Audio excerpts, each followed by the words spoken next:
Amém. Boa noite. Boa noite os que estão em casa. Boa noite os que estão aqui. Não tem lugar melhor. Eu sempre falo isso, né? Porque para mim não tem lugar melhor do que a casa do Pai, do que estarmos juntos, unidos, em comunhão, não é verdade? Mas vamos abrir as nossas Bíblias em Lucas 18. Ó, o nome do meu genro, tá vendo? Lucas 18, do 1 ao 8. O tema da nossa palavra hoje é Aprendendo com Jesus. Olha, aprendendo com Jesus. Lucas 18 diz assim: Então Jesus contou aos seus discípulos uma parábola para mostrar-lhes que eles deviam orar sempre e nunca desanimar. Ele disse: em certa cidade havia um juiz que não temia Deus, nem se importava com os homens. E havia naquela cidade uma viúva que se dirigia continuamente a ele, suplicando-lhe: faze-me justiça contra o meu adversário. Por algum tempo ele se recusou, mas finalmente disse a si mesmo: embora eu não tema a Deus e nem me importe com os homens, esta viúva está me aborrecendo. Vou fazer-lhe justiça, para que ela não venha mais me importunar.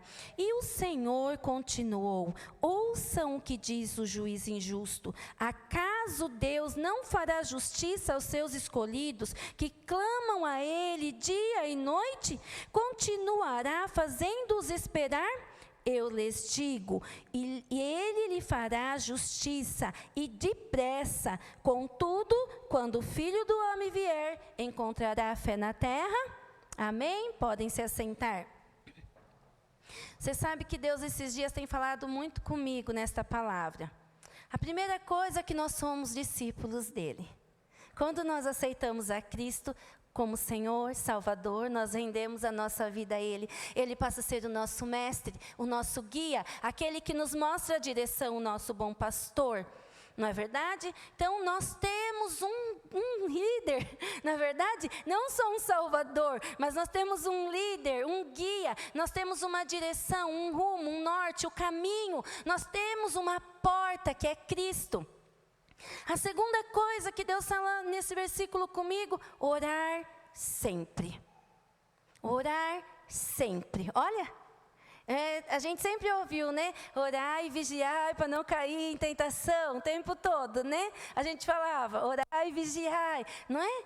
Mas por que orar e vigiar para não cair em tentação? Por que Jesus conta essa parábola a esses discípulos? Para mostrar a eles que eles deveriam orar sempre. Jesus se preocupou em deixar isso claro. Jesus se preocupou em ensinar, em falar para eles: olha, vocês são parte de mim. Vocês precisam orar sempre. Por quê? Todas as vezes que nós oramos, nós dizemos a Deus que dependemos dele. Todas as vezes que nós nos prostramos ou que nós clamamos, independente de onde nós estejamos, nós dizemos ao Senhor: eu não posso, mas o Senhor pode todas as coisas. Olha, eu lembro uma vez que o Micael era pequenininho e ele queria um brinquedo. E ele falava assim: compra, pai, compra para mim.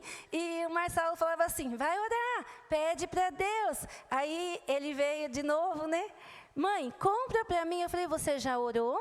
Ele falou: já, mamãe, já orei. Falei: então espera, que o Senhor, Papai do céu, vai te dar. Aí logo ele ganhou o brinquedo. E ele veio todo feliz, né? Era aquele do Cocoricó, o Júlio. E ele veio todo feliz: mãe, olha o que o Papai do céu me deu. Aí tudo ele aprendia a orar, só via ele orando, né? Aí você vai ensinando, não é verdade? Mas a oração mostra uma dependência. Ele era uma criança, não podia comprar, mas o pai pode dar. Quando eu era pequena, meu pai ficou desempregado. E eu lembro um dia que eu cheguei para minha mãe e falei assim: mãe, estou com fome. Ela falou assim: vamos orar. vai orar. Eu falava assim, eu quero pão, eu quero leite. Eu sempre fui fominha, pequenininha, fominha. E ela falava assim, vamos orar. E eu lembro que eu era pequenininha, ela conta isso também, confirma. Eu falei, papai do céu, manda pão e leite para mim. Passou uma senhora, que nem considerava nós como cristãos, né? Porque depende, a igreja não considera. Ela falou assim, Deus tocou no meu coração. Eu estava passando na rua e ela mandou entregar 1000 cruzeiros para você. Olha, não faltou pão, não faltou leite, não faltou nada. Porque Deus é Pai. Uma criança faz alguma coisa para merecer algo de Deus? Qual era a atitude que eu tinha para merecer algo de Deus? Nenhuma, mas a dependência, eu sabia que eu dependia dele, eu sabia que se eu orasse, ele enviaria. Olha, então, quem é o nosso maior exemplo de oração? Jesus. Se nós lermos em João, nós vamos ver Jesus ora por si mesmo. Jesus se retirava do meio do povo para ir fazer o quê? Orar. Antes de Jesus ir à cruz, o que ele fez? Ele orou pelos discípulos. Depois ele orou por mim e por você, por aqueles que ainda iriam aceitá-lo e crer no nome dele. Por que Jesus fez isso? Para demonstrar para nós, para nos ensinar que nós somos totalmente dependentes do Pai. E a maior forma de demonstrarmos essa dependência é pela oração. Quando nós oramos, nós dizemos, eu não posso, mas há quem pode. Então, ele deixa isso claro, né? Orar sempre. Quem que ensinou isso? Jesus. Orar sempre. Olha, sempre. A terceira coisa que ele deixa claro é nunca desanimar. Ele fala, eu estou contando essa parábola para vocês, porque vocês são meus discípulos. Para vocês orarem sempre e nunca desanimar. Por que Jesus ensina a nunca desanimar? Porque há adversidade. Há momentos difíceis em nossas vidas, não há? E eu estava estudando e pesquisando o que significava, né? Desanimar. E uma das características do desânimo é a ausência de entusiasmo, de coragem e de vontade. Olha, se você entrou aqui hoje faltando coragem, faltando, né? Entusiasmo, faltando vontade de viver, vontade de conquistar, vontade de anunciar o Evangelho de Cristo, hoje vai ser transformado, amém? O sinônimo de tudo isso é abatimento, apatia, fraqueza e frustração. Olha, quando nós permitimos o desânimo, nós ficamos fraquinhos, abatidos, frustrados. Olha, o Senhor fala para nunca desanimarmos. E Ele não só nos ensina, mas Ele nos mostra o caminho. E qual é o caminho?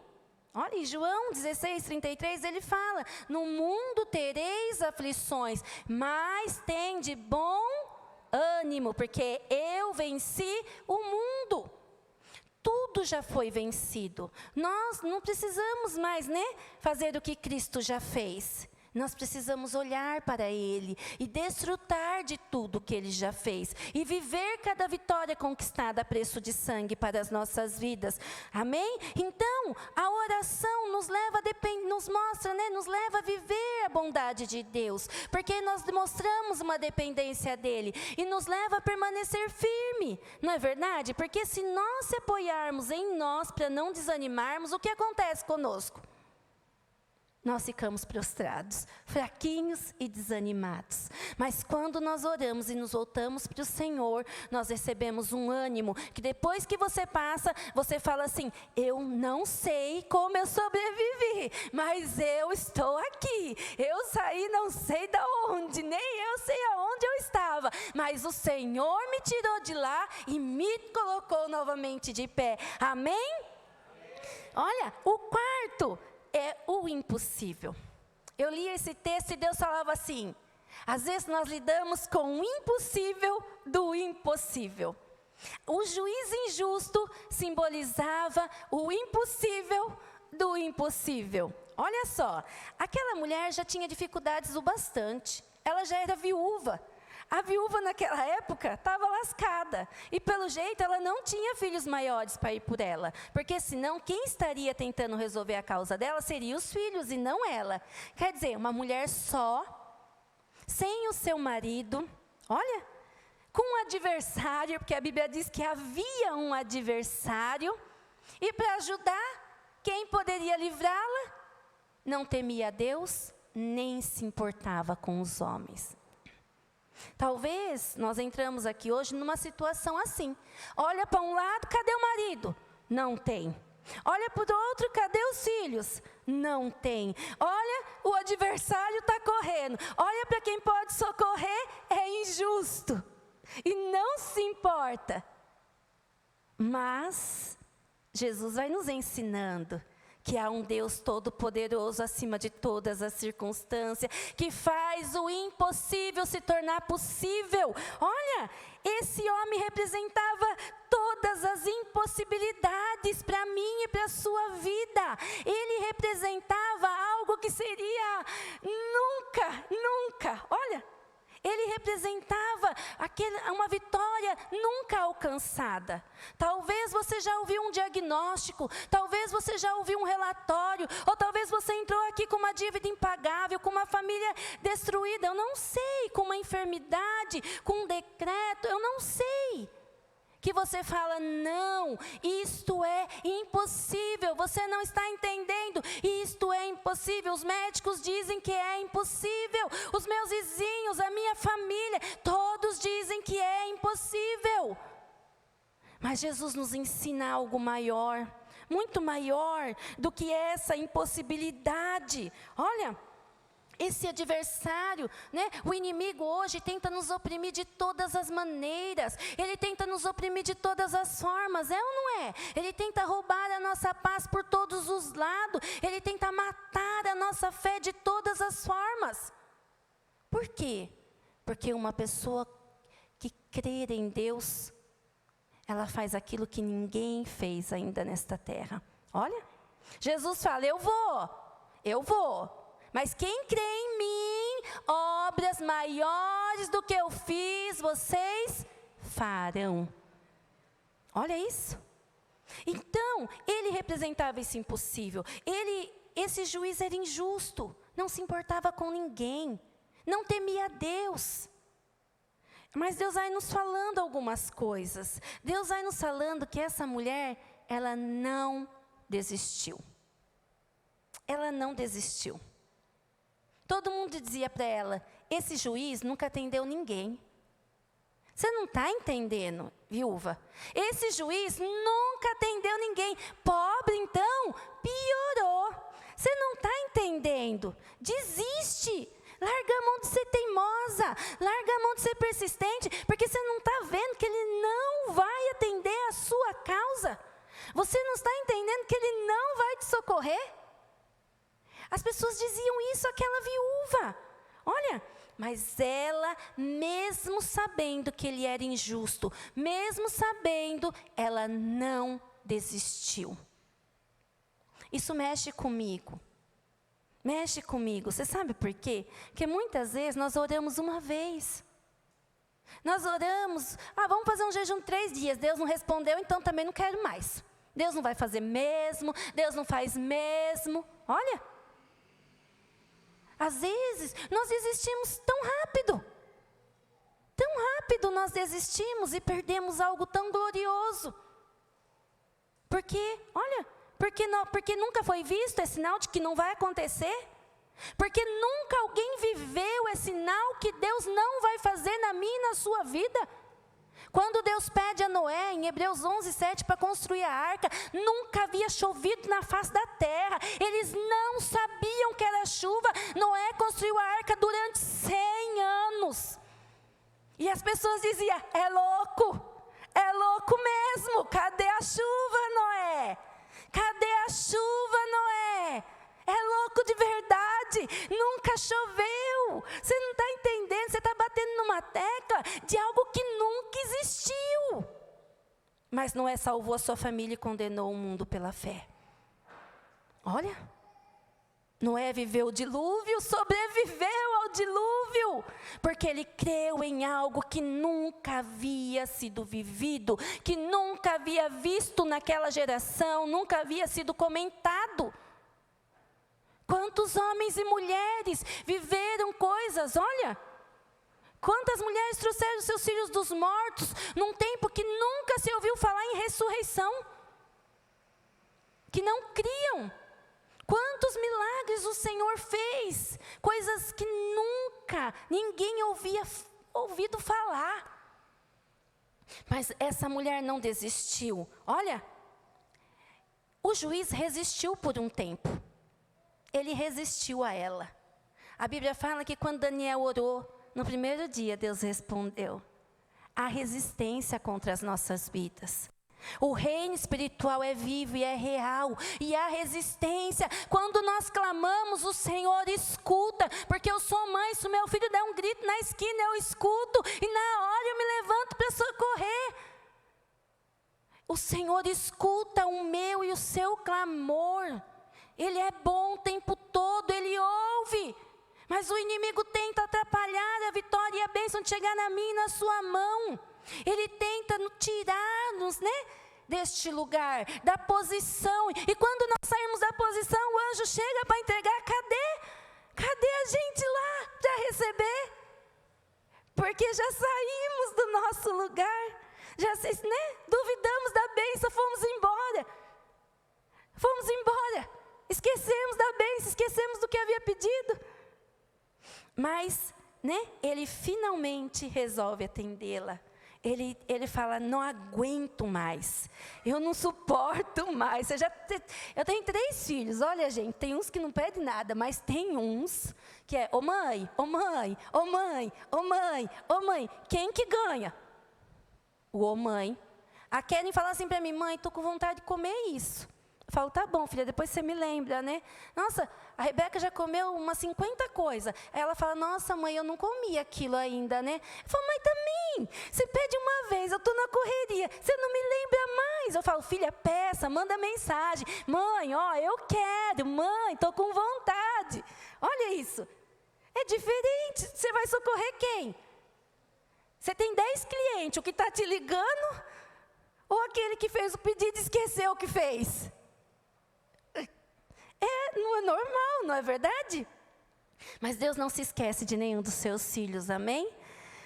Olha lá, ouçam, ele fala assim, ouçam o que o juiz injusto diz. Ouçam, o juiz diz assim, eu não aguento mais, eu vou atender porque eu não aguento mais. Ele fala assim, acaso Deus, nós podíamos colocar junto, que é bom o tempo todo, eternamente, sempre será, esse é o nosso Deus, não fará justiça aos seus escolhidos que clamam a Ele dia e noite? Gente, se esse homem que é mal de maré, porque não teme nem a Deus, resolveu a causa da viúva, ele fala, acaso Deus não vai atender o meu e o seu clamor, que clamamos de dia e de noite? Você acha que Deus não vai nos ouvir? Jesus estava dizendo, não entrem nessa mentira, não entrem nessa cilada, achando que Deus não vai te atender. Era isso que Jesus estava ensinando com essa história. Ele estava dizendo, não desista, persista, clame de manhã, clame à tarde, clame à noite, clame um dia, uma semana, um mês, não sei, anos, não sei. Mas Deus vai atender. Acaso Deus não vai atender? Se esse juiz que é mau atendeu, olha isso, eu não sei, mas isso me dá uma esperança, algo dentro de mim assim, que eu falo, Jesus, quanto tempo eu perdi não clamando, quantas coisas eu deixei de viver em todas as áreas da minha vida, porque eu abri mão achando que Deus não me ouviria. Olha, então nós precisamos clamar. Olha, nós somos escolhidos, mas não basta. Aí ele fala que temos que clamar. Não basta Se um filho não abre a boca e não pede, quem não chora não mama. Não é assim? Nós temos que clamar. Nós temos que suplicar ao Senhor. Olha, o povo estava preso no Egito 400 anos. 400 anos, aquele povo escravo construindo para os egípcios, levantando o Egito, levantando aquelas pirâmides. E uma hora Deus fala lá, Moisés, vem cá. Eu ouvi o clamor do meu povo e desci para livrá-los. Escute o que eu vou dizer. Se for preciso, Deus desce à terra, sacude, estremece, mas Ele desce para livrar e atender o clamor do seu povo. Nós somos este povo que clamamos e que temos um Deus que vem ao nosso favor. Aleluia, né? Glória a Deus por isso. Não basta, olha gente, isso é muito legal. Jesus disse a ele, né? Jesus disse mais, Ele lhe fará justiça. Quem é o nosso adversário? É o homem? Não. Nossa luta não é contra a carne nem contra o sangue. Olha. Jesus é a nossa justiça, que foi cravada naquela cruz do Calvário. Nós somos feitos justos por Cristo Jesus. Então a justiça foi feita na minha e na sua vida. A miséria foi levada naquela cruz. A enfermidade foi levada naquela cruz. A ruína, a maldição, o castigo eterno, a ira de Deus foi aplacada naquela cruz. O Senhor nos fez justiça em Cristo Jesus. A Bíblia diz que em Cristo Jesus nós temos o sim e o amém para todas as promessas. E qual é a promessa de Deus para a sua vida, para a sua casa, para os seus filhos, para a sua família, para a sua vida hoje? Qual é a promessa? Você tem o sim e o amém em Cristo Jesus. Olha, eu não sei, eu já ouvi de tudo na minha vida. Já ouvi muitas coisas, mas uma coisa eu sei, que todas as vezes que eu clamei, o Senhor me socorreu. Nunca me deixou desamparada, nunca me virou as costas, nunca falou para mim, não filha, você não, vou abençoar outro. Não filha, não vou dar não. Deus nunca deixou um filho dele sem socorro. Ele nunca abandonou os que o procuram. Essa é uma verdade nas nossas vidas. Então nós temos que clamar. Obrigada, filha. Nós temos que clamar. Olha, Cristo já fez tudo por nós. Já deu tudo que eu e você precisamos. Tudo. E eu não estou falando não estou falando de coisas financeiras, eu estou falando de tudo. Tudo, a nossa vida vai muito além do dinheiro, a nossa vida vai muito além de carro, de casa, de roupas, de sapato. A nossa vida, como o Rafinha ministrou aqui, vai muito além, nós somos eternos. A nossa vida, não é verdade? Nós aqui, uma pequena parte que construímos para a eternidade. Vai muito além, e Ele já nos deu tudo, tudo. E olha, outra coisa que Deus falou comigo, que mexeu, Ele fala assim, depressa. Fará justiça depressa. Depressa. Olha, o Senhor não demora em socorrer os seus filhos. Ele vem depressa. Depressa. Eu estava estudando e Deus falava sempre a mim, depressa, filha, depressa, depressa. Eu socorro os meus filhos depressa, depressa, porque não há mais tempo. Eu envio o socorro depressa, porque o meu reino precisa se expandir. Eu envio o meu socorro depressa, porque eu quero lançar os meus filhos a lugares mais altos. Eu quero lançá-los a lugares mais altos. Eu tenho planos, eu tenho sonhos, eu tenho propósitos para cumprir na vida deles. Então, depressa, Deus tem prazer em abençoar os seus filhos. Olha, aí ele fala assim, contudo, haverá fé na terra quando o Filho do Homem voltar? Olha, eu não sei, eu tenho muito temor no meu coração de perder a fé. Sabia? Eu tenho muito temor no meu coração de me acostumar achar que Deus não me ouve, que não vai socorrer e que não vai fazer. Eu ensino os meus filhos todos os dias, eu falo, nunca deixem de crer. Nunca deixem de orar, nunca deixem de buscar, nunca deixem de profetizar sobre a vida de vocês, sobre as pessoas que estão à sua volta. Nunca, nunca deixem. Jesus advertiu eles: acaso achará fé na terra quando o Filho do Homem voltar? Você sabe, eu entendi uma coisa: não adianta nada conhecermos verdades se não acreditarmos nelas. Não adianta nada sabermos e conhecermos verdades se não crermos nela.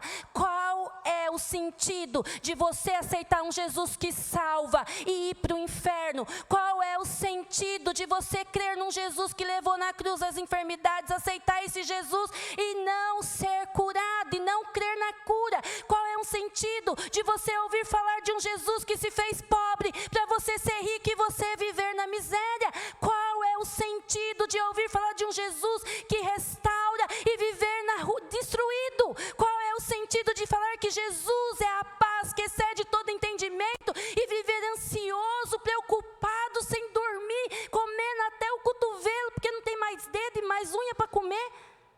Não há sentido. É conhecer verdade e não crer nela.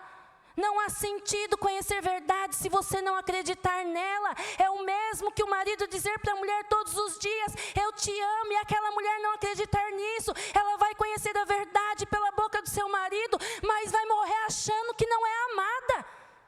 Não há sentido. Vai viver uma mulher infeliz com um marido que a ama. E Deus falava para mim: filha, escute, creia em mim.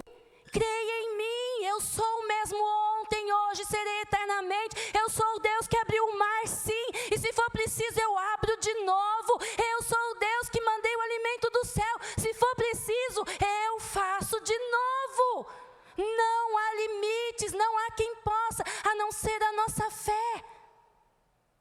Mas talvez as verdades que conhecemos, parece que colocam um limite no Deus para crermos.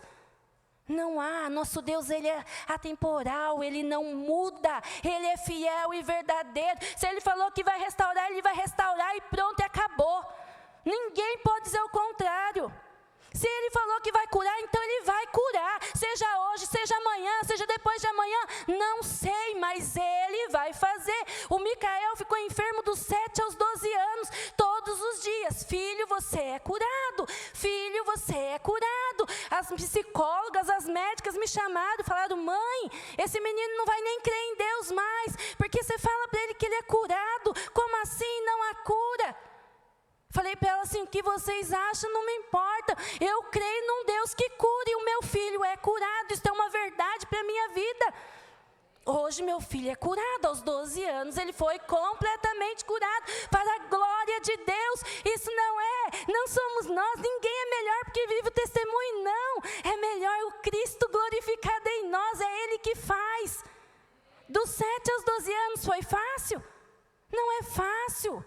Não é fácil crermos nas promessas, não é fácil esperarmos elas se tornarem verdadeiras em nossas vidas, mas é necessário acreditar, é necessário perseverar, é necessário viver esperando e declarando: hoje é o dia do meu milagre, é hoje que ele vai chegar, é hoje que vai ser a cura, é hoje que o meu marido vai ser restaurado, é hoje que a minha mulher vai engravidar, é hoje que o meu filho vai ser livre, é hoje que o meu milagre financeiro vai chegar, é hoje que eu vou ganhar aquela família para Jesus que tanto eu tenho orado, é hoje o dia do meu milagre, porque esta é a verdade que conhecemos. E eu estava orando e eu falava: Deus, né, achará fé na terra, achará fé na terra, em meio à pandemia, aonde era o povo para estar? Aonde eram as pessoas para estarem em meio à pandemia? Buscando ao Senhor, aquele que tem a cura para qualquer vírus, aquele que pode restaurar qualquer nação, aquele que pode mudar qualquer decreto. Olha, este é o nosso Deus, este é o nosso Deus. E eu falava: Deus, a nossa igreja é uma igreja de fé, a nossa igreja sem fronteiras é uma igreja de fé, é uma igreja salva pela fé, é uma igreja liberta pela fé, é uma igreja restaurada, de pessoas e famílias restauradas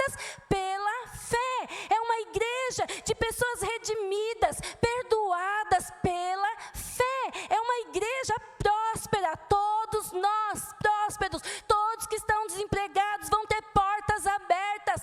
Pela fé, nós recebemos hoje, é uma igreja, né, de fazedoras de milagres. Pela fé, todos que entrarem neste lugar viverão milagres. Pela fé, olha lá, de famílias sacerdotais, eu não digo de famílias que vivem no templo 24 horas, mas de filhos, homens, maridos, mulheres que amam ao Senhor e que dedicam a vida a Ele em primeiro lugar.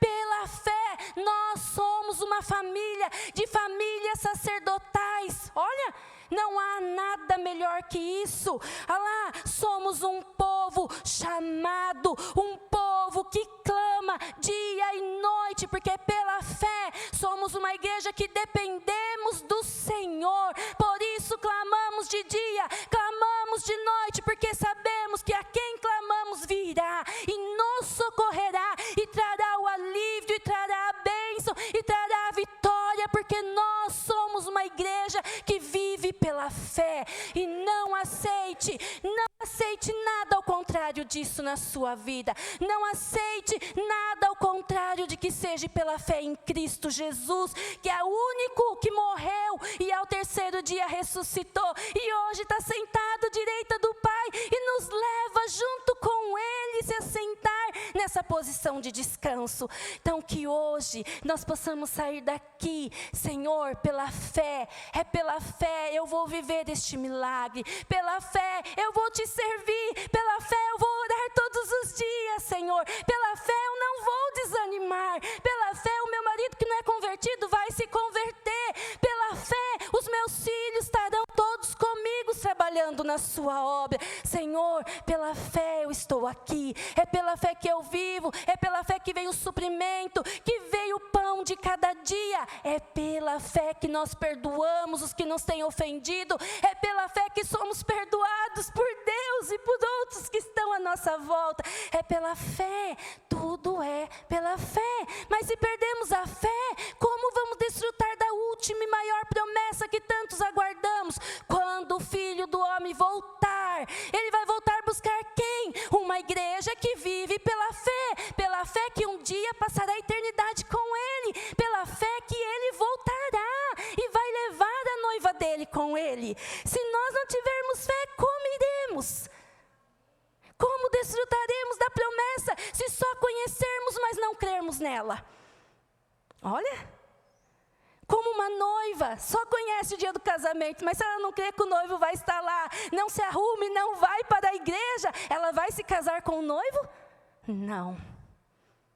Mas nós somos uma igreja que espera o noivo, porque sabe que Ele vem buscar a sua igreja, que Ele não falha, que Ele não falta, que Ele não deixa esperar. Nós cremos neste noivo maravilhoso que um dia retornará. E quando Ele voltar, Ele vai olhar lá e vai falar: a igreja sem fronteiras é a minha noiva de fé. Esta somos nós, a igreja do Senhor, né? Toda a igreja do nosso país, igrejas de fé, igrejas que se levantem e que aguardem a vinda do Senhor. Então, que hoje nós possamos sair daqui com o nosso coração ardendo e queimando, dizendo: há um Deus, eu não sou só, eu não sou mais viúva, eu morri para a lei, mas eu me casei com Cristo. Olha, eu não sou abandonada, eu tenho quem vai por mim, eu tenho quem me justifica, quem me ama, quem me guarda, quem me supre, quem sara.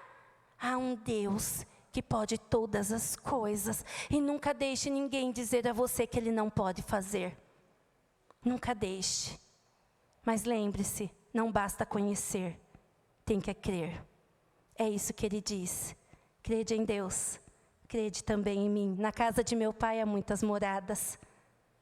Quem vai para a morada na casa do Pai? Quem vai? Amém. Nós vamos, porque nós cremos em Deus, cremos no Cristo vivo, ressurreto, que venceu e que virá nos buscar. Amém? Então se coloque de pé nesta hora, com fé, com alegria, dizendo: Jesus,